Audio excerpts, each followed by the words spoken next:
오늘은요, 우리 부활과 팬데믹, 첫 번째 시간으로 부활과 위로라는 제목으로 이번 주, 다음 주 두 번에 좀 나누어서 말씀을 드리려고 합니다. 성도님들, 요즘 이 코로나 보복 소비라는 이 용어를 들어보신 적이 있으실 거예요. 지난 4월 12일자 우리 신문 경제 부분에 실린 기사 가운데 이런 제목의 기사가 있었습니다. 보복 소비 본격화, 3월 카드 승인액 코로나 이후 최대 증가라는 기사였는데요. 기사 내용은 이렇습니다. 그러니까 코로나가 장기화되면서 이 소비자들이, 그러니까 이 소비가 줄어드는 것이 아니고 오히려 소비가 늘어났다는 거예요. 그래서 지난 3월 카드 사용액을 조사해 봤더니 작년 대비 16.5%가 더 늘었다는 보고가 있었습니다. 그래서 서울시가요, 서울시 소비원에서 이제 이걸 분석을 했는데 왜 이런 일이 일어나는가? 그러니까 그동안 이 코로나 팬데믹으로 억눌렸던 이 소비자들이 그들이 억눌렸던 이 소비의 이 욕구들이 터져 나오면서, 그래서 이제 이거를 설명하기 위해서 이 보복 소비라는 그런 이 이름을 명명을 했고, 그래서 실질적으로 조사를 했는데 조사를 해보니까 그 서울 시민 4명 중에 1명은 이 보복 소비를 했다라는 거예요. 그래서 이제 물어봤대요. 왜 이렇게 코로나 보복 소비를 했습니까? 라고 물어봤더니 이 코로나 보복 소비의 경험이 있는 이 36.4%가 그러니까 우울해진 마음을 좀 보상받기 위해서, 그래서 이 보복 소비를 했다라는 거예요. 그래서 그 보복 소비를 하신 분들에게 그럼 그게 어느 정도의 효과가 있었던 것 같습니까? 라고 물어봤더니 41.6%가 이것이 개인의 행복에 긍정적인 그런 효과를 주는 것 같다라고 41.6%가 대답을 했대요. 그리고 나서 저는 그 다음에 이 질문에 그 답이 저는 좀 참 재밌다고 할까요? 아니, 좀 어쩌면 가슴 아프기도 한데요. 그다음에 이걸 물어봤대요. 근데 그 보복 소비가 이 가계 경제에 미치는 영향에 대해서는 어떻게 생각하시냐고 물어봤더니 50.9%가 그런데 부정적이다라고 대답을 했다는 거예요. 그러니까 무슨 말이냐면 일단은 소비를 할 때는 어때요? 뭔가 우울하고 뭔가 이렇게 억눌렸던 것이 이게 풀어지는 것 같은, 그래서 그들 말에는 어떤 행복감, 뭐 그런 위로감, 그런 거를 받는 것 같은데, 근데 문제는 그 다음 달에 이제 뭐가 날라오죠? 카드 명세서가 날라오잖아요. 그럼 그때부터는 그 위로감과 행복감이 다 어떻게 되는 거예요? 다 날아가는 거죠. 이걸 보면서 참 마음이 아프고, 참 요즘 살아가는 우리 사람들의 이 일상이 얼마나 참 깜빡하고 힘든가, 그리고 또 얼마나 위로를 받고 싶어 하는가 하는 것을 이제 목사로서 생각을 좀 많이 해보게 되었는데요. 사랑하는 성도님들, 그러니까 이 통계의 이 마지막 결과가 보여주는 것처럼 우리는 분명히 알죠. 그 소비가 우리에게 그 영원한 어떤 위로를 줄 수 없잖아요. 그런데도 불구하고 이런 소비를 통해서 어떤 위로받으려고 하고 또 어떤 행복을 누리려고 하는 참 이 코로나 시대의 사람들의 모습이 참 마음이 많이 안타깝습니다. 자, 그런데 성도님들, 세상 사람들은 그렇다 치고요. 오늘 성도들인 우리는요. 우리도 같이 이 코로나의 팬데믹을 살아가면서 우리는 이 시대에 무엇으로부터 위로를 찾고 또 위로를 구할 수 있겠냐는 거죠. 무엇이 우리에게 위로를 줄까요? 물론 지금 당장은 아마 백신이라고 말하는 분들이 많을 것 같아요. 일단 백신을 맞고 모든 국민들이 집단 면역이 생기면, 그렇죠. 이제 예배도 이렇게 같이 집단으로 함께 모여서 한 예배가 되겠죠. 그리고 또 함께 모여서 밥도 먹고 함께 다니면서 여행도 하고 또 마스크도 벗고 분명히 많은 것들이 또 편해지고 좋아지는 것이 있겠죠. 근데 우리는 거기서 조금 더 근본적으로 한번 생각해 보고 싶은 거예요. 그렇게 백신을 맞고 모든 사람들이 집단 면역이 생겼다고 해서요. 과연 우리가 이 세상에서 이 세상이 우리에게 만들어주는 그런 두려움이라는 것을 근본적으로 우리가 이것을 극복하고 거기서 벗어날 수 있겠냔 말이죠. 코로나19가 이미 나왔고 또 변이 바이러스 여러 가지 소리가 우리가 들릴 때 그것뿐만 아니라 인간이 과연 앞으로 이 감염병의 위기에서 근본적으로 우리가 이 두려움을 해결할 수 있을까? 뿐만 아니라 점점 더 심각해지는 이 기후 변화며, 그리고 오늘 이 세상에서 여러 가지 들려오는 환경오염, 그리고 당장 이제 일본이 내버린다고 하는 이 방사능 오염수 문제며, 그러니까 하나 둘 할 것 없이 점점 더 우리를 두렵게 하는 현실이 이 많아지는 이 세상 속에서 과연 우리는 무엇으로, 어디로부터 위로를 얻을 수 있을까? 또 우리 기성세대뿐만 아니라 당장 우리 청년세대, 다음 세대들, 특별히 청년세대를 지금 너무나 취업이 안 되고 있잖아요. 근데 문제는 취업도 취업이지만 그러면서 이 청년들이 이제 비혼주의를 선포하고 결혼이 이제 어렵잖아요. 또 결혼이 안 되니까 당연히 이제 뭐가 안 나와요? 아이가 안 나오니까, 여러분 그거 아세요? 2년 동안 전 세계적으로 출산율 꼴찌가 어느 나라인 줄 아십니까? 우리나라예요, 우리나라.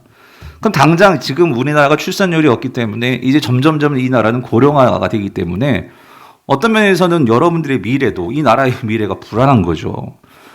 많은 사람들이 이렇게 불안해하고 걱정하고 있는 이때에 우리 성도들은 이 소망 없어하는 이 시대에 우리는 무엇에 대해서 소망을 두고, 그리고 성도는 어떻게 이 세상을 살아가야 한다라고 세상을 향해서 우리의 삶을 보여줄 수 있겠냔 말이죠.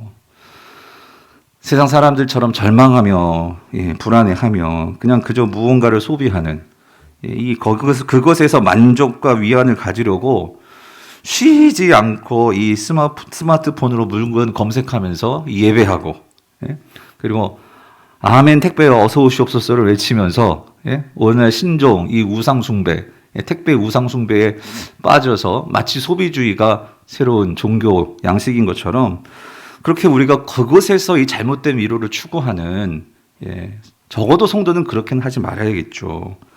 자, 그렇다면 이와 관련해서 오늘 제가 생각해 보고 싶은 것은 바로 이거예요. 왜 하나님께서 이러한 코로나 팬데믹뿐만 아니라 이러한 이 어려운 현실 속에서 왜 성도들을, 특별히 이 코로나라는 이 장기화가 되고 있는 이 현실 속에서 왜 하나님은 우리를 그대로 두고 계시는 걸까?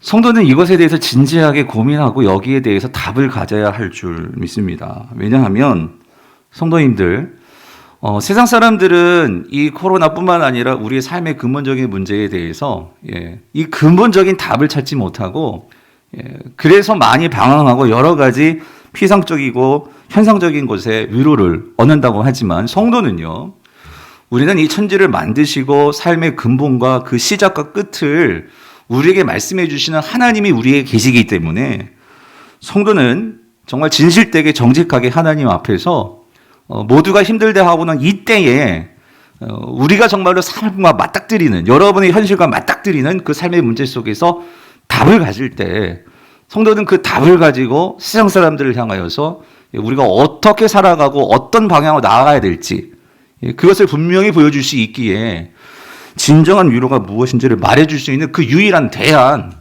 그 유일한 것은 오늘 성도라고 저는 믿습니다. 그래서 제가 목사로서 믿는 것은요, 확신하는 것은요, 이런 코로나 이 팬데믹 속에서 저는 분명히 하나님께서 이것이 단지 우리 모두를 심판하시고 징벌하시는 그런 수단이 아니라 하나님은 이 코로나 팬데믹을 통해서 우리에게 분명히 말씀하시고자 하는, 특별히 적어도 성도들에게는 정신을 차리고 우리가 깨닫고 알아야 할 하나님께서 말씀하시는 메시지가 있다는 것을 우리는 분명히 아실 수 있게 되기를 간절히 바랍니다. 왜냐하면 하나님께서 분명히 이 시대의 소망과 이 시대의 축복의 통로는 여러분들이고 우리가 교회이기 때문에 이 교회가 이 세상을 바라보면서 하나님의 관심과 하나님의 뜻과 하나님의 창조 섭리 질서를 우리가 놓쳐버리고 잊어버리고 하나님께서 우리에게 맡겨주신 이 왕 같은 제사장으로서 이 사명을 관심도 없고 알지도 못하고 우리가 그냥 그렇게 살아간다면 하나님은 그것을 결코 그냥 놔두고 보고 계시지 않는다는 거죠. 우리가 이것을 어떻게 할 수 있느냐? 성도님들, 우리가 구약 성경에서 하나님께서요 이스라엘을 택하시고, 그런데 그 택하신 이스라엘 백성들에게 끊임없이 전염병과 전쟁이라는 이 극심한 재앙을 하나님께서 허용하실 때가 있었어요. 근데 그것은 그들을 심판해서 그들을 완전히 멸절시키기 위함입니까? 아니더라는 거예요.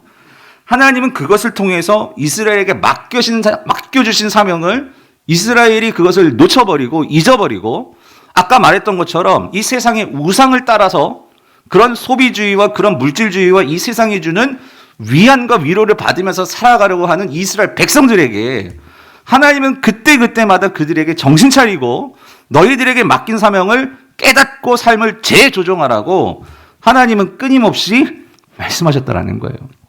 그렇다면 오늘 이 시대에 우리 성도들에게 다음 주에 한 번 더 말씀드리겠지만 왜 하나님께서 이렇게 장기간 동안 특별히 하나님께서 특별히 사랑하셔서 세계 선교 2위요 정말 기독교로서 축복받은 이 대한민국 땅에 왜 우리를 이렇게 힘들게 하나님은 놔주시는 걸까?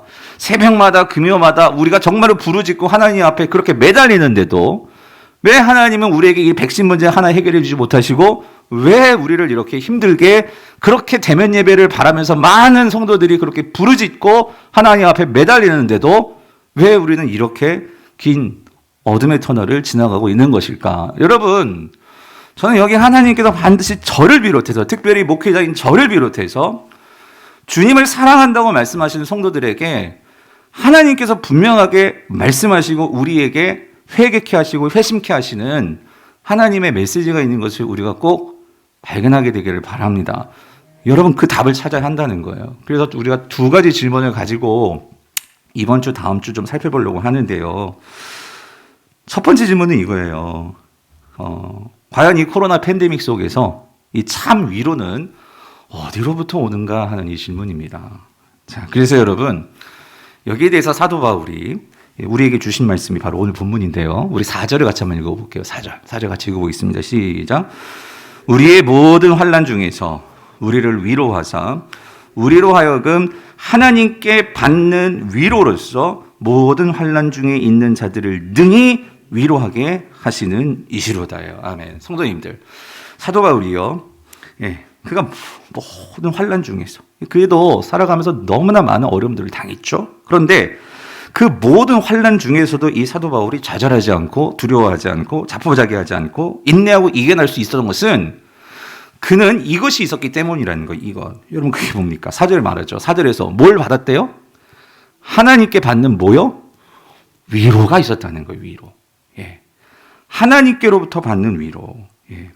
그렇다면 이 하나님께로부터 받는 위로가 뭐냐? 사도 바울은 좀 더 구체적으로 5절에서 그것을 말을 해요. 5절이요. 그리스도의 고난이 우리에게 넘친 것 같이 우리가 받는 위로도 어떻게 해요? 그리스도로 말미암아 넘치는 도다예요. 자, 성도님들, 사도 바울은요 위로가 넘친대요. 그런데 자, 여러분 위로의 순서가 있어요. 순서. 자, 먼저는 뭐로부터 넘치느냐? 사도 바울은 이렇게 얘기해요. 그리스도의 고난이 우리에게 어떻게 됐대요? 넘친 것 같이. 그리고 위로도 그리스도로 말미암아 넘친다라고 우리에게 말씀하고 있어요. 자, 성도님들, 우리가 위로를 먼저 생각하기 전에 사도 바울은요, 너희들이 먼저 이것을 먼저 생각해야 돼 라고 사도 바울은 우리에게 말하고 있는 것 같아요. 그게 뭐냐면 그리스도의 고난을 먼저 생각해야 된다는 거예요. 사람들은 왠지 여러분 이상하지 않아요? 위로라고 하면 고난하고 위로는 뭔가 정상극이고 반대일 것 같은데 사도 바울은 이 하나님의 위로를 받았다라고 하면서 그가 먼저 넘쳤다라고 말하는 것은 뭐냐면요, 그리스도의 고난이다라고 그는 말하고 있어요. 자, 이게 뭐냐면 사도 바울은 그가 세상에서 살아가면서 이 세상을 바라보는 방식, 그러니까 우리는 먼저 위로가 있고 그 다음에 고난을 바라봐야 될 것 같은데 사도 바울은요 그게 아니라 고난이 있고 위로를 바라보는 방식으로 세상을 바라본다는 거예요. 이게 무슨 말이냐면 오늘 사도 바울은 이 그리스도의 고난, 즉 이게 뭘까요? 예수 그리스도께서 십자가에서 당하신 그 고난이요. 그것이 사도 바울에게는 엄청난 그 위로의 근거가 되고 이유가 되는 그 하나님의 무한한 사랑으로 다가오는 바로 그것이 예수 그리스도의 십자가의 고난이었다는 거죠. 즉 무슨 말이냐면 사도 바울은 그 자신의 인생에서 어떤 고난과 환난과 그 문제가 있을 때에 사도 바울은 그 문제에 집착되고 그 문제에 사로잡히기 전에 먼저 내가 시선을 내가 바라보고 내가 내 마음과 생각들을 고정시키는 그 한 가지가 있었는데 그게 뭐냐면 그리스도의 고난이었다는 거예요. 왜 그러냐면 여러분 이렇습니다. 예수님의 십자가의 고난은 예수님은요 이 십자가를 통해서 고난을 당하셨어요. 그런데 그 고난은 수동적인 고난이 아니었죠. 예수님이 당하신 고난은 어떤 이 피하고 싶은 어떤 내가 정말로 그것이 너무나 싫어서 그런 고난이 아니었죠. 오늘 예수님의 고난은 저와 여러분들, 사도 바울을 포함해서 우리의 죄사함을 위한 자발적인 고난이었다라는 거예요. 즉 인간의 몸으로 십자가에 달리셔서 그 자발적인 고난을 통해서 하나님은 인류 역사상 어떤 종교에도 나타나지 않는, 찾아볼 수 없는 오직 예수 그리스도를 통해서 하나님의 사랑을 보여주심으로 오늘 우리가 그 십자가를 보고 혐오하는 것이 아니라 그 십자가의 고난을 보고 오히려 하나님께 다가갈 수 있는, 오늘 하나님께서 우리에게 그렇게 다가오시는 바로 그것이 예수 그리스도의 고난이었는데, 그러므로 이 예수 그리스도의 고난을 통해서 사도 바울이 분명하게 보게 된 것은 십자가는요 이거를 말하더라는 거예요. 뭐죠? 이토록 내가 너희를 사랑한단다. 이토록 내가 너희를 사랑한단다 라고 말해주는 것이 바로 이 예수 그리스도의 고난 십자가였기에, 그는 자신이 당하는 그 고난을 당할 때마다 그 고난의 그 힘듦과 고통 속에 사로잡히는 것이 아니라 그 고난을 바라보면서 그 예수 그리스도의 십자가가 연결되면서 뭐를 깨닫는다고요? 뭐에 마음을 둔다고요? 하나님이 나를 사랑하셨다. 하나님이 이토록 나를 사랑하셨다는 거예요. 그러므로 이 고난이 결코 나를 환난이나 기근이나 핍박이나 그 어떤 곳에서도 이 고난이 나를 무너지게 할 수 없다는 거죠. 이 고난으로 인해서 내가 하나님으로부터 징계받고 그렇게 저주받는 것으로 끝날 수 없다는 거죠.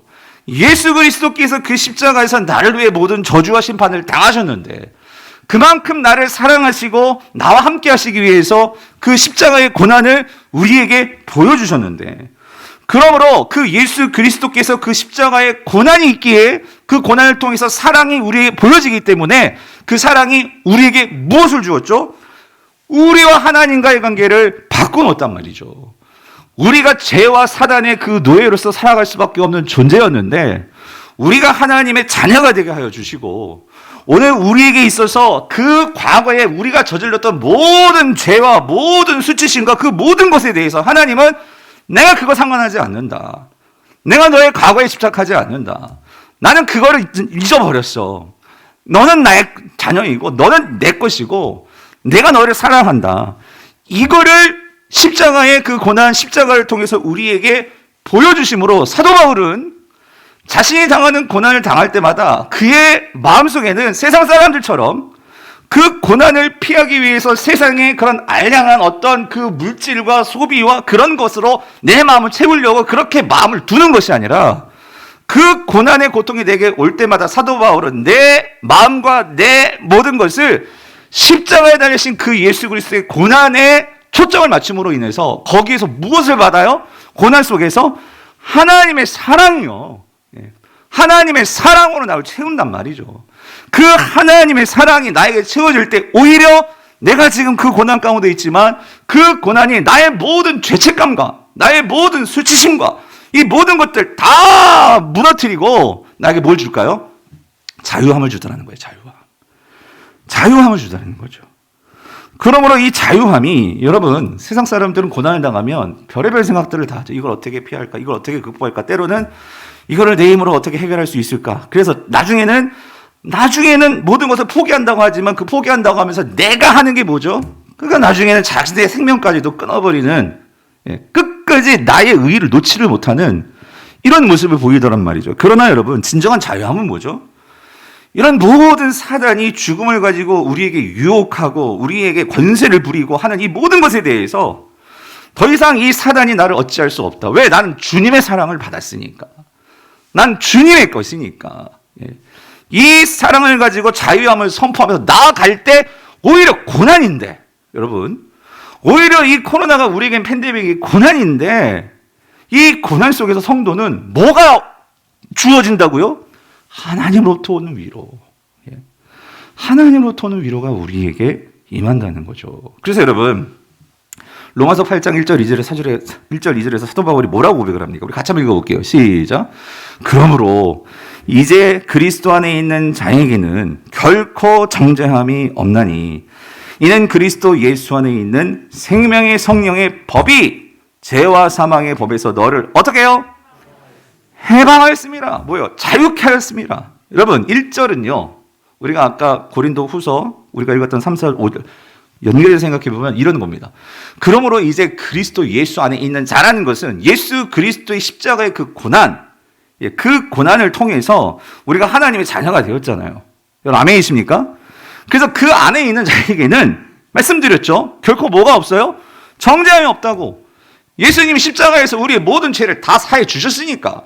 예수님께서 우리로 하여금 하나님의 자녀가 되도록 하여 주셨으니까. 그러므로 이제 내가 과거 어떤 삶을 살았든 내가 실수를 했든 잘못했든 상처가 막 미어 터지든 여러분 그것에 우리는 더 이상 사로잡힐 사람들이 아니고 왜?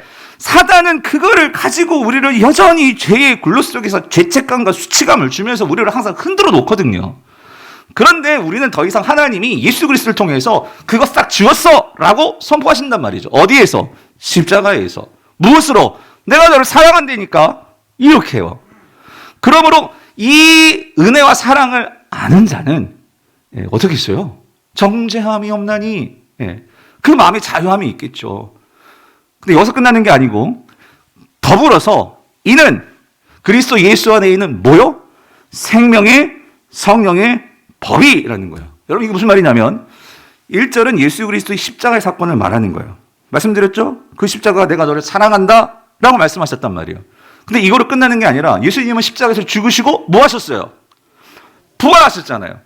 그 부활을 통해서 내가 진짜 너를 사랑한다니까 다시 한번 도장 찍고 확인하고 확증해 주신 사건이 뭐냐면 그 예수님이 십자가에서 죽으시고 부활하시면서 지난주에 말씀드렸어요. 예수님의 그 부활이 우리로 하여금 하나님과 다시 관계가 회복이 되어지는 우리가 어떤 생명을 주셨다고요? 영원한 생명. 여러분 그 영원한 생명이 뭐라고요? 영생! 말씀드렸잖아요. 하나님과의 관계가 회복이 되어지는 너희는 하나님과 관계가 회복되는 새로운 생명이 주어진 거야. 이게 영생인데 이거를 우리 안에서 확증해 주시는 그분이 누구세요? 성령이란 말이지 성령. 그 성령을 너희에게 넣어주셔서 그래서 이렇게 말씀하십니다. 사도 바울은. 그런데 생명의 성령의 법이 그랬어요. 법이. 법. 여러분 법이 뭐 하는 거예요? 법은 지배하는 거예요. 오늘 우리가 영생이 우리에게 주어지면 성령이 우리 안에 있으면 그 하나님과의 관계를 통해서 성령이 뭐 하시느냐? 우리를 다스리신다는 거예요. 근데 세상 사람들은 이 다스린다는 개념을 좀 이렇게 거부하는 것 같더라고요. 근데 오늘 다스린다는 건 뭐냐면요. 요즘 말로 바꿔볼까요? 케어해 주신다는 거예요. 요즘은요, 무슨 가전제품이든 정수기든지 이제는 한 번 사면 끝나는 게 아니라 가정으로 방문해 주잖아요. 방문해서 매달 케어해주고 매달 바꿔주고 매달 관리해주고 그러지 않습니까? 하나님이 예수 그리스도를 통해서 십자가에서 너 사랑 줬어? 끝! 이게 아니고요. 오늘 우리 안에 성령을 넣으셔가지고 매일매일 케어해 주신다는 거예요. 매일매일 우리가 하나님의 백성으로서 너 하나님의 자녀야, 너 하나님의 사람이야, 이거 잊어먹을까봐 성령께서 우리 안에 계셔가지고 오늘 이렇게 주일 예배를 통해서든지 여러분이 큐티를 통해서든지 여러분이 순모임을 통해서든지 하나님 말씀이 들려질 때 그리고 여러분이 그 말씀을 붙들 때 성령은 여러분에서 다시 한번 깨닫게 해주시는 거지. 내가 하나님의 사랑을 받았는데 내가 이렇게 망할 사람이 아닌데 내가 자포자기할 것이 아닌데 성령께서 우리 안에서 말씀으로 우리를 인도해 주시고 그리고 그 말씀으로 우리를 관리해 주시고 그리고 그 말씀으로 우리를 정신나게 해주시고 그래서 우리가 어떻게 해요? 우리가 고난을 당할 때마다 그 예수 그리스도의 십자가를 바라보면서 우리도 우리를 사랑하시는 그 분께서 십자가에서 그 고난을 통해서 사랑을 통해서 이 놀라운 생명의 역사를 이루었는데 우리도 이 고난 속에서 좌절하고 세상 사람들처럼 이상한 곳 쫓아가는 것이 아니라 누구를 따라가야 돼? 예수를 따라가게 함으로 인해서 우리가 점점 누구를 닮아갈까요? 누구를 닮아가? 예수를 닮아간단 말이야. 하나님의 궁극적인 목적은 저와 여러분들이 누구를 닮아가는 걸까요? 예수 닮아가는 거예요. 예수 닮아가는 거. 예? 원래 그게 아담과 하와의 본래의 모양이 예수님 모양. 그러니까 하나님을 닮아가는 그 모습. 하나님께서 그거를 꿈꾸신단 말이죠. 여러분, 우리가 그 예수를 닮아간다는 거. 여러분, 이건 우리에겐 큰 영광입니다. 아멘이십니까? 내가 누군가 그 위대한 존경받을 만한 사람을 닮아간다? 야, 그래도 너 누구 닮은 것 같아. 근데 닮은 것 같아 말해주는 게 뭔가 이렇게 그런 거 있잖아요. 예쁘고 뭐 이렇게 그런 좋은 뭐 그런 분 닮았다고 하면 기분 좋잖아요. 기분 좋지 않아요? 저 마스크를 쓰고 계셔가지고 제가 표정들 알 수가 없어가지고 성도님들 여러분 여러분 보세요. 내가 누구를 닮았다. 근데 그 사람이 정말 존경받고 너무 좋은 사람인데 그런 말을 들으면 되게 좋아요. 위로가 돼요. 위로가 힘들지만 어렵지만 내가 변하고 있구나. 내가 그렇게 형상이 바꿔가고 있구나. 그런 얘기를 들으면 이게 얼마나 우리에게 큰 영광이냐고요. 이게 얼마나 큰 위로냐고요. 사도 바울이 그거를 말하고 있는 거예요. 그래서 사도 바울은요, 힘들고 어려울 때마다 환난을 당할 때마다 예수 그리스도 안에 그 십자가를 바라보면서 그 십자가의 사랑이 넘치니까 그것을 통해서 위로가 넘치고 그것을 통해서 사도 바울이 자 5절 보세요. 5절. 그래서 이걸 이렇게 말하는 거예요. 그리스도의 고난이 우리에게 넘친 것 같이 다시 말하면 그리스도의 십자가의 고난을 통해서 사랑이 내 안에서 넘쳐나니까 위로도 넘쳐나는데 그것뿐만 아니라 뒤에 이렇게 얘기하죠. 그리스도도 말미암아 넘치는도다 그랬어요. 앞에는 그리스도의 고난이 넘치는데 위로가 넘치는데 또 뒤에는 그리스도로 말미암아 넘치는데 이게 무슨 말일까? 뒤에서 나오는 그리스도로 말미암아 넘치는도다 이거는요 부활을 말하는 거예요. 부활. 예수 그리스도의 그 부활을 통해서 아까 말씀드렸죠? 성령이 우리 안에 계시기 때문에 여러분 부활 나오면 항상 성령이 따라 나옵니다. 우리가 서신서를 읽어보면 사도 바울의 그 부활이 예수 그리스도의 영으로 충만케 하시는 영이기 생명의 영이기 때문에 우리가 정말로 그 예수 그리스도의 고난을 정말로 따라 살려고 하고 그것을 마음속에 품고 우리가 그것을 정말로 묵상하고 그 마음속에 두고 그것을 쫓아가면 성령은요 우리를 막 더 부스터 더 막 격려해주고 더 지지해주고 우리 안에서 그런 기쁨을 주고 그러니까 더 그리스도로 말미암아 그 부활로 말미암아 우리가 뭐가 넘치느냐? 위로가 넘쳐난다는 거예요. 위로가. 사랑하는 성도님들 한번 생각해 보세요. 이 위로가 그냥 뭐 이런 거 내가 갖는다고 소유해서 얻는 그런 위로하고요. 하나님이 근본적으로 나의 과거와 나의 현재와 미래까지 모든 것을 새롭게 하심으로 내가 새로운 존재가 되어서 내가 이런 존재였어라는 것을 깨닫고 내가 이렇게 사랑받아 세상에서는 무시당하고 아무도 나를 관심 가져주지 않는데 주님은 아니라는 거지. 그런 나를 위해서 아들까지 되어줄 정도로 이런 하나님의 사랑을 받는데 여러분 위로가 안 넘치겠냐는 거예요. 안 넘치겠어요? 그러므로 오늘 이 사도 바울은요. 예수님의 그 십자가의 고난이 단지 죽음으로서 끝난 게 아니라 부활을 통해서 그 죽음을 이기시고 생명으로 나아가서 그래서 오늘 이 성령을 넣어주셔서 제가 말씀드렸죠. 성령을 통해 오늘 그 예수님의 부활이 오늘 저와 여러분의 부활인 것을 확증해 주는 게 부활의 첫 열매. 순모임에서 나오셨죠? 예? 그 첫 열매, 이 시작돼서 이게 앞으로 계속되어질 것을 약속해 주시고 여러분께 성령이잖아요. 그리고 그 성령을 통해서 하나님과 관계가 열렸음을 영생을 갖게 해주시고 그래서 우리 영생이 있는 사람들이기 때문에 이 땅을 살아갈 때 뭐예요? 부활의 옷을 입고 새로운 생명력을 가지고 살 수 있는 자들이다. 이게 지금까지 말씀드렸던 거잖아요. 그렇죠? 그래서 여러분 오늘 우리가 이것을 분명히 부활의 옷을 입고 영생을 가지고 부활의 첫 열매를 바라보면서 살아간다면 여러분 이것보다 더 큰 위로가 어디 있겠냐는 거예요. 그래서 사도 바울은요 이어서 자신의 삶을 놓고 다시 한번 강조를 해요. 여러분 8절 9절을 보세요. 8절 9절 8절 9절 같이 읽어볼게요. 시작. 형제들아 우리가 아시아에서 당한 환난을 너희가 모르기를 원하지 아니하노니 힘에 겹도록 심한 고난을 당하여 살 소망까지 끊어지고 우리는 우리 자신이 사형 선고를 받은 줄 알았으니 이는 우리로 자기를 의지하지 말고 오직 죽은 자를 다시 살리시는 하나님만 의지하게 하심이라요. 아멘. 무슨 말이냐면 여러분 보세요. 사도 바울이 아시아에서 뭔가 엄청난 환난을 당했던 것 같아. 그래서 학자들은 도대체 이게 무슨 환난이냐 연구를 하겠죠. 학자들은 한 세 가지를 정리를 했어요. 뭐냐면 첫 번째는 그러니까 아마 이 아시아에서 당한 환난이라는 것은 그러니까 그가 아시아에 있을 때 고린도로부터 엄청난 이 고린도의 교회 성도들이요. 고린도 교회는 바울이 개척한 교회잖아요. 근데 그 성도들이 그렇게 오랫동안 목회했던 교회인데 그 성도들이 바울 보고 더 가짜야 가짜 무슨 네가 사도야 막 그러면서 막 그랬다는 소리가 들려오는 거예요. 예? 그렇게 내가 간 쓸게 다 빼줄 것 같더니만 떠나갔더니 그렇게 뒤에서 뒷담화를 하고 막 헌담을 하고 막 가짜네 저짜네 하면서 막 욕이 막 들려오가니 여러분 이게 얼마나 그러니까 바울이 아마 극심한 우울감과 극심한 배신감과 아무튼 그런 고난일 거다라고 말하는 학자들도 있고요. 두 번째는 바울에게 있어서 그러니까 이건 실제자들 심각한 그의 육시적인 질병. 여러분 제가 이렇게 기침이 하는데요. 딴 게 아니라 제가 알러지가 있어요. 근데 이번에는 콧물로 안 하고 기침으로 와가지고 자꾸 이게 기침이 나러 가니까 말을 너무 힘든 거야. 근데 바울은요 뭐가 있으면 간질이 있었대. 간질이. 여러분 생각해보세요. 제가 만약에 서유가다 갑자기 거품 물고 뒤로 넘어가.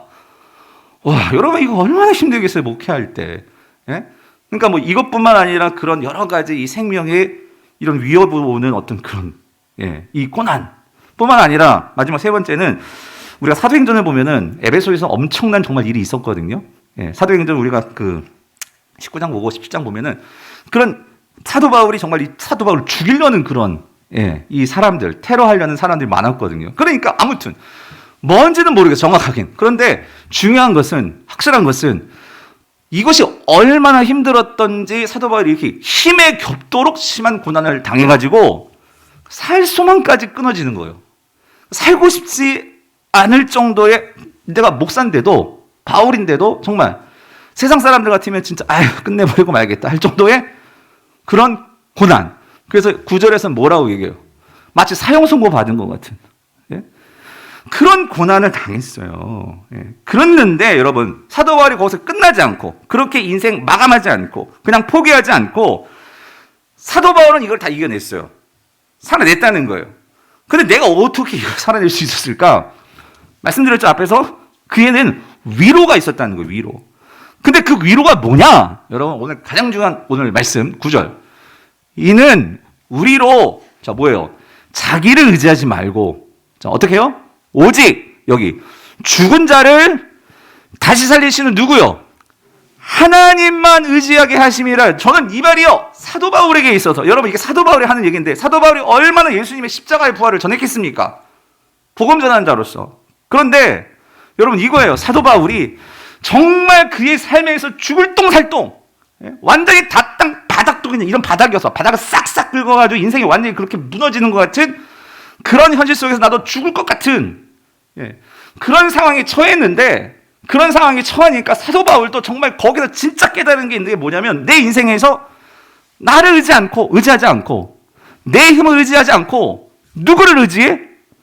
하나님을 의지한다는 것이 무엇인지를 죽음에 직면했을 때 사도 바울도 깨달았다는 거예요. 여러분 그건 아주 중요한 것 같아요. 뭐냐면 우리가요 여기서는요 이 말씀 들으면 다 우리도 그렇게 살 것 같아. 그런데 여러분이 지금 처해 있는 정말 삶의 그 난관 내 힘으로 정말로 뚫고 나갈 수 없는 그런 문제 여러분들이 정말로 세상에서 완전히 다 완전 땅을 쳐가지고 이젠 더 이상 내려갈 것도 없는 그런 곳에 처해서 당해서 내가 경험하는 그런 실패감, 낭만감, 절망감 거기에서 우리는 정말 하나님을 만나고 하나님의 위로를 맛봐야 된다는 거죠. 사도 바울은 내가 사도로서 이거를 경험하게 되니까 여러분 이겁니다. 이걸 통해서 나는 훈련을 받았다는 거예요. 이거를 통해서 내가 살 소망을 포기할 정도까지 그런 상황에 닥치면서 정말 내 능력으로 살아갈 수 없는 거구나. 이거를 정말 깨닫게 되고 죽음의 위협 앞에서 진짜 하나님을 의지한다는 게 뭔가 정말 잡을 거 없어가지고 아무것도 잡을 게 없어. 아무것도 의지할 게 없어. 의지할 성도들도 없고 의지할 가족도 없고 아무도 없잖아요. 사도 바울은. 그런 상황에서 정말 붙을 게 뭐밖에 없어? 하나님밖에 없는 거예요. 하나님밖에. 여러분 인생에 이런 경험 있으세요? 정말 내가 뭐라도 붙들게요. 아무것도 없어. 아무것도 없어. 그래서 하나님밖에 없는 거야. 그러니까 그 하나님만 붙들고 살았을 때의 위로를 그가 경험했다는 거지. 그래서 이거를 경험함으로 사도 바울은 정말 사도잖아요. 사도. 교회를 섬기는 사도잖아요. 그래서 인생에서 코로나로 완전히 망가지고 망하고 어떻게 먹고 살아갈지 모르는 그러니까 그때도 그런 성도들이 왜 없겠어요? 그런 성도들에게 지금 말하고 있는 거예요. 너희들 위로 어디서 받을래? 어디서 위로를 받을래? 모든 것을 다 잃고 그래서 그때는 뭐야? 너를 의지하지 말고 그래서 중요한 거 이거죠. 이거 붙들어. 오직 죽은 자를 어떻게 하셨다고? 다시 살리시는. 여러분 우리가 하도 부활절마다 결함 먹고 부활을 너무 많이 들어가지고 부활이 너무나 당연하게 느껴지죠. 우리는. 여러분 죽은 자가 살아난다는 게 이게 엄청난 일 아닙니까? 죽음에서 그 생명을 만들어낸다는 게 이게 하나님의 능력으로만 되는 거잖아요. 근데 여러분 그게 우리에게 주어질 것이고 예수 그리스도가 그 부활이 있음을 확증해 주시고 우리는 그 부활을 믿고 살아가는 이 엄청난 위로를 가진 사람들이란 말이죠. 그래서 사도 바울은 이거를 가지고 이거를 이제 답을 찾은 거야. 답을. 내가 어떻게 이런 모든 환란에서 여기서 뚫고 나갈 수 있는지 답을 찾았어. 답을. 여러분 답을 찾으면은요, 여러분 이거 아니에요? 그러니까 내가 여러분 시험 치는 아이들이요. 내가 뭔가 답을 찾을 수 있는 뭔가가 있어. 예? 준비가 됐어. 그러면 어떤 시험을 만나도 뭐 그 시험이 막 즐겁고 반갑진 않겠죠. 하지만 내가 준비가 되었으면 그 시험장에 가는 게 그 발걸이 무겁지는 않을 거예요. 내가 어떻게 잘 풀어낼 수 있을까? 기대감이 있고 그래 한번 잘해보자. 이러지만 답이 없어. 그러니까 내가 가진 게 없어. 세상에 나아가서 문제를 풀 수 있는 뭔가가 없어. 그러면 여러분 애들도 그렇잖아요. 시험장 갈 때 어때? 불안하죠. 아, 또 망했네. 그러니까 어떤 아예 그냥 다 포기해버리지 시험조차도. 성도들이 말이에요, 여러분. 하나님께서는 우리에게 답을 주시려고 예수 그리스도의 십자가 죽음을 보여주셨는데 우리는 엉뚱한 데 가서 답 찾고 있는 거예요. 엉뚱한 데 세상 사람들 이거 가지면 좋아. 이거 가지면 좋아. 그러니까 그거를 가지려고 막 거기 기웃거리고 이거 가지면 정말 이거 돼. 하니까 거기 가서 그거 가지려고 막 머리 디밀고 그럼 하나님이 그걸 보실 때 어떤 마음이 들어요? 그게 답이 아닌데. 성도님들. 오늘 우리가 정말로 매 주일마다 이렇게 하나님께 나와서 말씀 앞에 앉아서 현장이든 영상이든 우리가 앉아서 왜 이러고 있는 거예요? 우리의 생사를 주관하시는 하나님으로부터 이 답을 얻으려는 거 아니에요? 답을. 예. 그 답을 얻어서 어떻게 해요? 내가 살아가면서 여러분 답만 가진다고 문제가 다 풀리는 건 아니에요. 답만 가진다고 문제가 풀립니까? 답을 가지고 어떻게 풀어내야지. 그렇죠? 그런데 중요한 건 답이 있기 때문에 성도들은 어떻게 해요? 답을 가진 사람들은 이제 어떤 환란이 와도 그걸 풀어낼 수 있다면 그게 지금 사도 바울이에요. 내가 답을 가지고 있기 때문에 너희들도 그걸 풀어냈으면 좋겠어. 그래가지고 어떤 면에서는 사도 바울은요. 자신이 당하는 모든 갖가지 고난 속에서 이걸 가지고 풀어낸 경험이 하나씩 쌓이는 거예요. 그래서 이런 답을 가지고 뭔가 문제를 정확하게 풀어낼 수 있는 사람은 세상에서는 그들을 전문가라고 말하죠. 전문가. 여러분 바울은요. 신앙에 있어서 고난에 대해서는 전문가였어요. 전문가. 예? 어떤 고난이 와도 그걸 풀어낼 수 있는 답을 가지고 있는 사람이 전문가. 즉 바울이었단 말이죠. 그래서 여러분 이게 그냥 하는 말이 아니라 10절을 보세요. 10절. 오늘 10절. 신앙의 전문가는 이런 모습이에요. 이렇게 말해요. 그가 이같이 큰 사망에서 이게 뭐예요? 문제란 말이에요. 문제. 우리가 닥치는 인생 여러 가지 문제들. 근데 보세요. 큰 사망에서 우리를 건지셨고 또 건지실 것이며 이후에도 우리를 건지시기를 그에게 어떻게 해요? 바라노라요. 여러분 이게 무슨 말이냐면 여러분 전문가는 뭐가 전문가냐면 내 지식이 있어. 어떤 이 부분에 대해서 근데 지식이 머리로만 지식이 아니지. 그거를 내가 직접 깨닫고 내가 실행해보고 그거를 경험해보고 여러 가지 것들 부닥치면서 몸으로도 체득하고 머리도 체득하고 삶으로도 깨닫고 그러니까 전문가들은 뭘 하죠? 과거에 어떤 문제가 있어서요. 그거를 해석해낼 수가 있어. 그게 어떻게 해서 그랬던 건지에 대해서 해석해낼 수 있어. 이게 있으니까 현재에 어떻게 해요? 그걸 가지고 현재를 재현해낼 수 있어. 뿐만 아니라 전문가는 요것만 하는 게 전문가가 아니에요. 미래에 대해서 뭐 할 수 있어요? 통찰할 수 있어. 과거와 현재와 미래를 한꺼번에 볼 수 있는 게 전문가예요. 근데 사도 바울은 뭐라고 하냐면요. 큰 사망에서. 오늘 우리의 삶의 문제에서 이걸 대하는 방식이 사도 바울은 어때요? 큰 사망에서 우리를 건지셨대.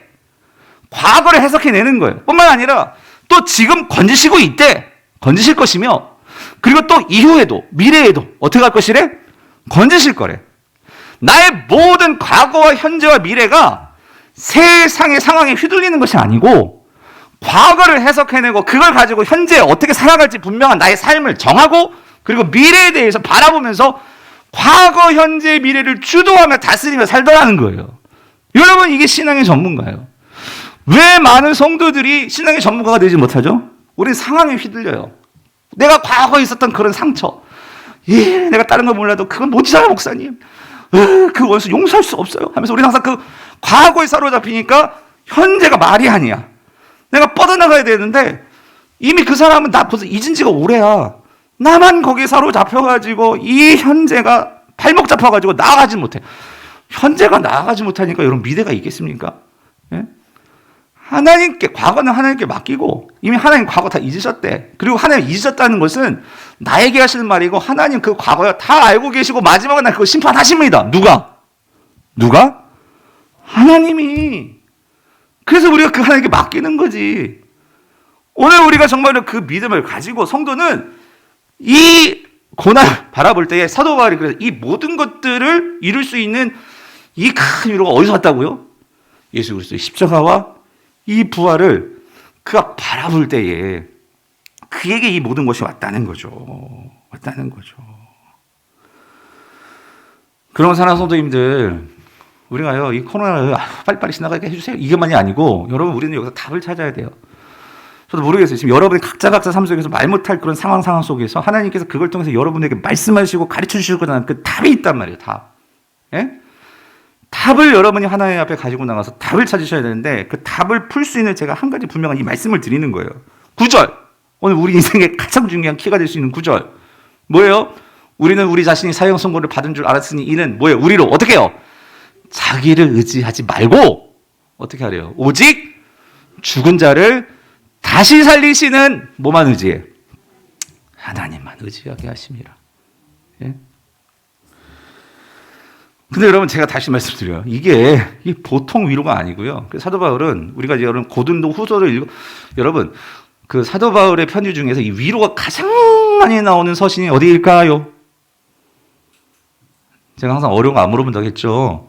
고린도 후서예요. 후서는요 모든 게 위로로 도배야. 예. 왜 그러냐면 너무 힘들었거든. 사도 바울이 너무 힘들었던 거예요. 근데 고린도 후서를 쓸 때 그 모든 문제에 돌파구를 찾았거든. 아까 말씀드렸잖아요. 전문가가 되어버린 거야. 그러니까 여기저기 저기가 위로로 가득 찼는데 여러분 4절부터 보시면 4장 7절부터 14절을 보시면은요. 사도 바울이 하나님의 위로가 어디까지 영향력을 미치는지 분명히 말을 해요. 우리가 이 보배를 질그릇에 가졌으니 이 보배가 뭐냐면 이게 예수 그리스도시잖아. 십자가에서 죽으시고 부활하신 그 보배를 이 질그릇 이 내 몸에 가졌으니 이는 심히 큰 능력은 누구에게 있어요? 이거 아까 했단 말이잖아. 심히 큰 능력은 하나님에게 있고 누구에게 있지 않아? 우리에게 있지 아니함을 알게 하려 함이니라. 예? 그냥 이게 그냥 나오는 게 아니라 사도 바울의 그 인생에 막 진액을 쏟았던 그 고난을 통해서 이게 나온 거예요, 지금. 8절. 우리가 사방으로 우겨쌈을 당하여도 쌓이지 아니하며 답답한 일을 당하여도 어때요? 낙심하지 아니하며 박해를 받아도 버림받지 아니하며 왜? 나는 하나님의 것이니까. 아멘이십니까? 예? 거꾸로 뜨림을 당하여도 망하지 아니하고 10절. 우리가 10절 보여주세요. 항상 예수님의 죽음을 몸에 짊어짐은 이거 뭐냐면 예수님의 그 죽음을 몸에 짊어졌다는 것은 아까 사도 바울이 그리스도의 고난이 넘친 것 같이 예수 그리스도의 십자가의 고난은 하나님의 사랑이었잖아요. 그 죽음을 바라보면서 고난을 바라보면서 항상 나는 사랑으로 충만해지는 거야. 뿐만 아니라 예수 그리스도의 부활을 바라보면서 예수님의 생명이 또한 우리 몸에 나타난다는 것은 성령의 충만함으로 그 다스림을 받는다는 말이지. 그러므로 11절이요. 우리 살아있는 자가 항상 예수를 위하여 죽음에 넘겨짐은 예수 믿어도 죽음에 넘겨져요. 이 말은 죽죠 우리가. 죽어요. 그렇지만 또한 예수의 생명이 또한 우리 죽을 육체에 나타나게 하려 함이라. 무슨 말이냐면 죽음으로 끝납니까 우리가? 아니요. 우리 당연히 살아납니다. 우리에겐 그 영혼까지 미래까지 하나님께서 우리에게 책임져 주시는 우리가 하나님의 것이니까 그 부활의 능력들이 나타납니다. 그래서 주 예수를 다시 살리신 이가 예수와 함께 우리도 다시 살리사 너희와 함께 그 영광스러운 주님 앞에 서게 하실 줄을 아노라요. 무슨 말이냐면 여러분 하나님이 주시는 위로는요 과거 현재뿐만 아니라 우리 미래까지 책임지는 위로가 누구로부터 나오는 위로예요? 하나님으로부터 나오는 위로라는 거예요. 여러분 제가 여러분들에게 세상의 위로를 갖지 말라는 소리가 아니에요. 막 세상 담쌓고 살아라 그 소리가 아니에요. 여러분 우리가 세상의 위로를 받아야죠. 여러분 세상의 위로가 우리에게 어떤 지금 현재적인 어떤 마음의 어떤 그 아픔을 치유해주는 부분 분명히 있어요. 근데 여러분 성도는 적어도 거기에 머물러서는 안 된다는 거예요. 그것에서부터 더 근본적인 이 위로가 있어야지만 그 모든 것들을 아우를 수 있고 흔들리지 않는다는 거죠. 그 위로가 뭐예요? 하나님께로부터 나오는 그 위로요. 예전에도 한번 소개해드렸는데 여러분 이 책이요. 예. 이 미국의 사회학자인 이 로드니 스타크 이 사회학자 교수님이 쓰신 이 기독교의 발흥, 다시 말하면 기독교의 급성장이라는 이 책. 이게 무슨 책이냐면, 그러니까 이 사회학자가 보기에 이거 신학자가 쓴 책이 아니에요. 사회학자가 보기에 종교 사회학자예요.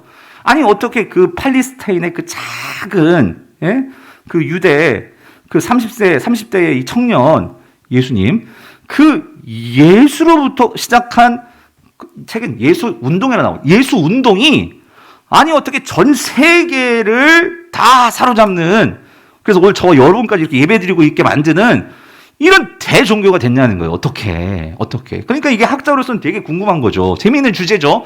아니 어떻게 그렇게 그것도 십자가에 달려가지고 그렇게 죽은 종교가 어떻게 이게 이 종교가 됐냐는 거예요.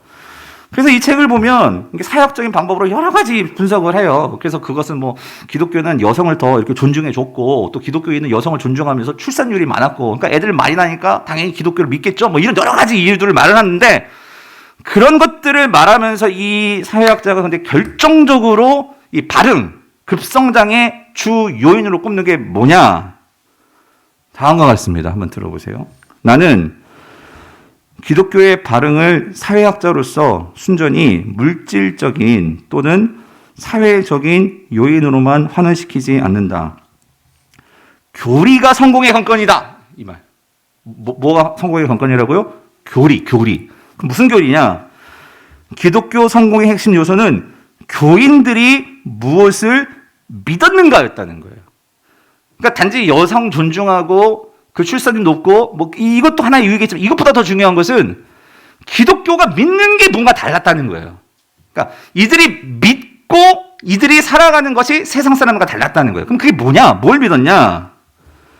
이교도의 관점에서 보자면, 다른 종교의 관점에서 보자면 하나님이 인간에게 어떤 행위를 요구한다는 유대교나 기독교의 가르침은 전혀 새로울 바가 없었다. 무슨 말인지 이해되시죠? 어떤 신이 인간에게 뭔가 요구하는 건 다른 종교에도 다 있죠. 뭘 바쳐라 뭐 이런 거 있잖아요. 제사 지내라 이런 거 있잖아요. 그러니까 이교도에서도 신들은 항상 희생 제사와 예배를 요구했기 때문이다. 하나님이 인간의 갈망에 반응한다는 것도 전혀 새로울 바가 없었다. 그들도 신들이 희생 제사를 받는 대신 인간에게 서비스를 제공한다는 개념이 있기 때문이다. 이게 무슨 말이에요? 모든 종교는 기브 앤 테이크가 있어요. 내가 이만큼 정성을 쏟았으니까 이만큼 주세요. 이게 다 있단 말이에요. 그렇죠? 자, 근데 이제 중에 잘 들어보세요. 그러나 기독교가 다른 점이에요. 하나님이 인간을 사랑하셔서 전혀 받을 자격이 없는 인간들에게 은혜와 사랑을 베푸신다는 것은 그야말로 새로운 것이었다라는 거예요. 어떤 종교도 신이 먼저 인간에게 나 너 사랑해 그래가지고 아무런 받을 자격이 없는 그런 인간에게 자기의 아들을 내어주고, 다른 종교들은 인간이 신에게 아들을 바칠지언정인데 기독교는 그 하나님이 오히려 인간들을 위해서 아들을 내어주는, 이게 이상하더라는 거예요. 이게 이상한 점이라는 거죠. 근데 이거를 기독교인들은 믿는다는 거예요. 그러니까 이거를 믿으니까, 자 보세요. 신이 이런 신이에요. 어떤 신이죠? 사랑의 신이고 자비의 신이란 말이에요. 그렇기 때문에 기독교는 사랑이 중요한 미덕이며 사랑하는 신이 인간에게도 사랑을 요구한다고 가르쳤다. 하나님이 인류를 사랑하시기 때문에 기독교인은 서로 사랑하지 않으면 하나님을 기쁘시게 하지 못한다는 논리는 완전히 새로운 무언가였다는 거예요. 그게 무슨 말이냐? 기독교가 왜 갑자기 급성장을 했느냐? 다른 종교에서는 찾아볼 수 없는 이 믿음이 있었어. 이 믿음이 그 급성장의 원인인데, 이게 뭐냐면 하나님이 우리를 사랑하신다는 거예요. 나는 정말 노예이고, 그 당시 노예들이요. 나는 아무것도 모르는 그냥 여자들이고, 그 당시 말이에요. 그런데 아무도 관심 가져주지도 않고, 근데 신이 나를 사랑해. 와, 신이 나를 위해서 아들을 바칠 정도야. 이거를 진짜 믿으니까 어떤 역사가 일어난다는 거예요? 그 신에 대해서 나도 사랑하고 싶어. 근데 그 신은 사랑의 신이야. 그러니까 나도 사랑해야지. 그래서 어떤 일이 벌어졌어요, 실제로. 2세기에 그 로마에 그 흑사병이 돌았잖아요. 그랬을 때 초대교인들 어떻게 했죠? 로마 사람들은 다, 귀족들은 도망가고, 다른 로마 신들의 어떤 그런 제사장들은 다 도망가는데, 이 그리스도인들은 거기 남아가지고 카토콤에서 나와가지고 박해중에서도 나와가지고 그들이 그 로마 죽어가는 사람들 다 돌보고 그리고 그 시신들 아무도 처리하지 않으니까 더 막 파리가 날리고 막 난리가 나잖아요. 기독교인들이 그 시신을 다 수습하고. 근데 왜 그렇게 할 수 있는 거예요? 사랑을 받았잖아. 예. 나를 사랑하시는 그 하나님의 사랑을 내가 알잖아. 내가 가만히 있을 수 없잖아. 이거를 믿었다는 거예요. 저는 이걸 보면서 근데 한 가지 질문이 들었어요. 그러면 왜 오늘 우리도 그 하나님을 믿는데 나를 비롯해서 우리 교회 대문짝만하게 하나님은 사랑이시라 써 있는데 왜 오늘 우리는 왜 이 모양일까? 나는 왜 이 모양일까? 예? 왜 오늘날 이렇게 교회는 많고 성도들은 많고 많은데 교회들은 왜 이렇게 싸우고 왜 이렇게 갈라지고 왜 이렇게 교회가 하나 되지 못하고 왜 이러는 걸까? 여러분 질문이 들지 않으십니까? 여러분 이상하지 않아요?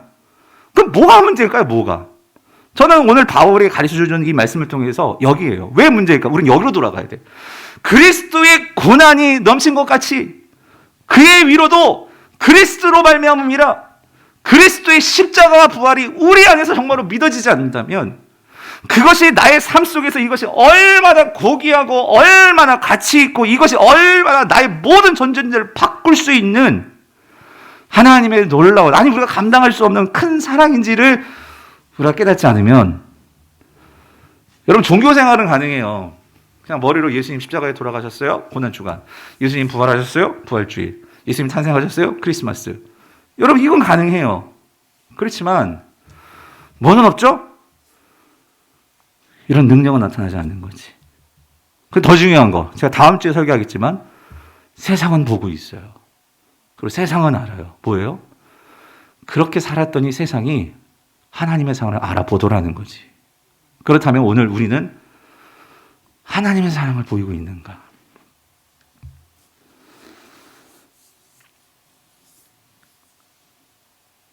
마지막으로 한 가지 이야기만 드리고 설교를 마칠게요. 여러분 종교개혁자 루터 이야기인데요. 여러분 우리가 아까 그 찬송가 있잖아요. 585장 한번 펴보실래요? 585장 여러분 이 루터가요. 이내 주는 강한 성이요. 우리 이 찬양 많이 알잖아요. 이게 루터가 작곡했거든요. 근데 여러분 이게 루터가요. 1527년에 작사 작곡 다 한 거예요. 근데 우리 성경은 우리 찬송가에는 거기 보면 1529년이라고 되어 있어요. 아마 이 찬송가 맨 위에 보면 이렇게 루터 나와 있고 1529년 이렇게 나와 있을 거예요. 근데 이게 뭐냐면 루터가 이 찬양을 작사 작곡한 건 1527년이에요. 근데 1529년은 뭐냐면 이게 나중에 찬양집에 들어간 게 편집해서 들어간 게 1529년이에요. 자, 그러면 자, 이게 지금 작사 작곡이 된 때가 1527년이거든요. 근데 이게 중요해. 이 1527년이 중요해. 왜 그러냐면 루터의 연대기에서 이 1527년에 큰 일이 있었거든요. 무슨 일이 있었냐면 이때 종교개혁이라는 게 아니고 종교개혁은 더 이전에 있었고 1527년에 루터가 목회했던 그 비텐베르크라는 독일의 도시에서 뭐가 있었냐면 흑사병 팬데믹이 들이찬 거예요. 흑사병. 그래서 인구의 3분의 1이 다 죽어나가고 막 이런 상황이 이 비텐베르크에 들이닥친 거예요. 그래가지고 그 당시 독일의 왕이었던 이 프리드리 제후가 독일의 왕이 이 루터를 너무 사랑했어. 그래가지고 루터 너 빨리 도망가. 피신해. 그런데 루터가요. 자기 아내하고 애들 다 남겨두고 피신을 안 가는 거야. 그 비텐베르크 그 도시 남습니다. 남는 이유가 뭐였냐면 이거예요. 거기 도시 사람들이 죽어가고 있거든요. 그리고 병에 걸렸고. 근데 여러분 이거 아셔야 돼요. 이 당시는 이 기독교 국가란 말이에요. 그러니까 뭐냐면 사람의 출생과 죽음을 이 사제가, 그러니까 목사가 그거를 다 관장해. 그러니까 사람이 죽으면 이거 아무나 못 건드려. 이건 목사가, 사제가 그 죽음의 모든 시신 수습이며 이 모든 걸 다 해야 되는 거예요. 근데 사람이 죽어나가는데 일반 사람들이 그걸 어떻게 해줄 수가 없는 거예요. 그러니까 그거를 보니까 이 루터가 그런 것도 있고, 그래서 그가 남았어요. 그래가지고 루터가 여러분 루터라고 무슨 백신 맞았어요? 이때 그런 게 어디 있어요? 3번이나 죽을 위기가 있었다고. 예, 그렇게 감염과. 그런데도 여러분 루터도 사람인데 그렇게 죽어가는 사람들 보면 두려움이 왜 없겠어요? 그런데 그런 죽음과 맞서면서 루터가 작곡하고 작사하고 부른 찬양이 뭐냐면 이거란 말이지. 내 주는 강한 성이요. 저는 이게 그 교황하고 싸우면서 만든 찬양인 줄 알았어요. 솔직히 맨 처음에. 근데 그게 아니라 루터가 이 내주는 강한 송이요는 뭐하고 싸우면서 만들었냐면 이 사단이 가져다주는 이 죽음의 공포요. 예? 사단이 가져다주는 이 삶의 모든 것이 끝났어 라고 말하는 그러한 마음에 들어오는 이 공격이요. 그런 거에 대해서 싸워가면서 예수 그리스도만을 의지하면서 그가 부르면서 만든 찬양이 바로 이거란 말이죠. 내 주는 강한 송이요. 뭐요? 방패와 병기 되시니 큰 환난에서 우리를 구하여 내시리로다. 직접적으로 이 큰 환난이 뭐예요? 이 흑사병, 이 죽음이 내 목까지 완전히 들어차 있는 이 위기, 여기에서 우리를 구하시리로다. 옛 원수 마귀는 이때도 힘을 써 모략과 권세로 무기를 삼으니 뭘 가지고? 죽음을 가지고. 그러나 천하에 누가 당하랴. 그리고 2절 아까 바울이 얘기했던 거 그대로 아니에요. 내 힘만 의지할 때는 뭐예요? 패할 수밖에 없도다. 힘 있는 장수 나와서 날 대신하여 싸우네. 이 장수 누군가? 주 예수 그리스도 만군의 주로다. 당할 자 누구랴? 반드시 이기리로다. 이 땅에 마귀 들끓어 우리를 삼키려 하나 겁내지 말고 섰거라. 어떻게 해요? 진리로 이기리로다. 여러분 진리가 뭐예요? 예수 그리스도. 친척과 재물과 명예와 생명을 다 빼앗긴데도 진리는 살아서 예수 그리스도의 십자가 부활은 능력이고 그에게 위로가 되니까 그것이 살아서 그 나라 영원하리라. 아멘이십니까? 사랑하는 성도님들, 여러분 이것이 우리가요, 루터도 마찬가지, 저도 마찬가지, 여러분도 마찬가지. 우리가 이 코로나 팬데믹에서 우리가 이 죽음의 공포와 실패와 이 낭만과 이 불안함과 이 열등감, 이 두려움, 이 모든 것에서 우리가 이것을 맞설 수 있는 그 힘이 어디서부터 오냐고요. 십자가에서 죽으시고 부활하신 이 예수 그리스도가 정말 나의 삶의 위로가 될 때 여러분 정말 승리할 줄 믿습니다. 세상 사람들은 여러분 맞아요. 백신 가지면 우리가 이길 것처럼 얘기해요. 죽음을 다 이길 것처럼 얘기해요. 여러분 맞아요. 우리 백신 맞아야 돼요. 그리고 약도 먹어야 되고 마스크 계속 써야 되고 그리고 개인 방역 철저히 해야 돼요. 자, 근데 여러분 제가 이 코로나 팬데믹을 지나면서요. 아까 루터가 이 사단에 대해서 정확하게 영적으로 분석하고 이 사단과 싸웠던 것처럼 성도들은요.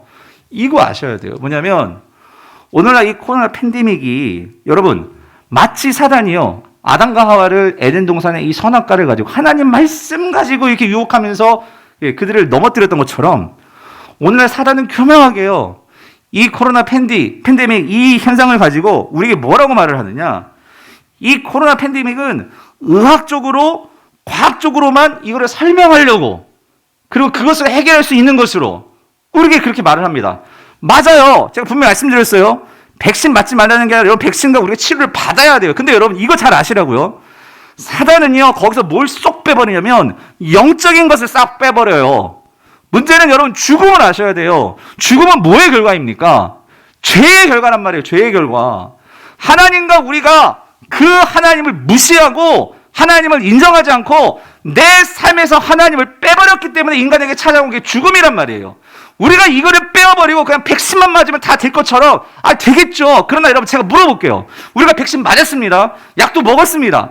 그런데 정말 누가 마치 루터는 백신도 안 맞았어요. 그런데 그 베텐베르까지 다 도망가고 있어요.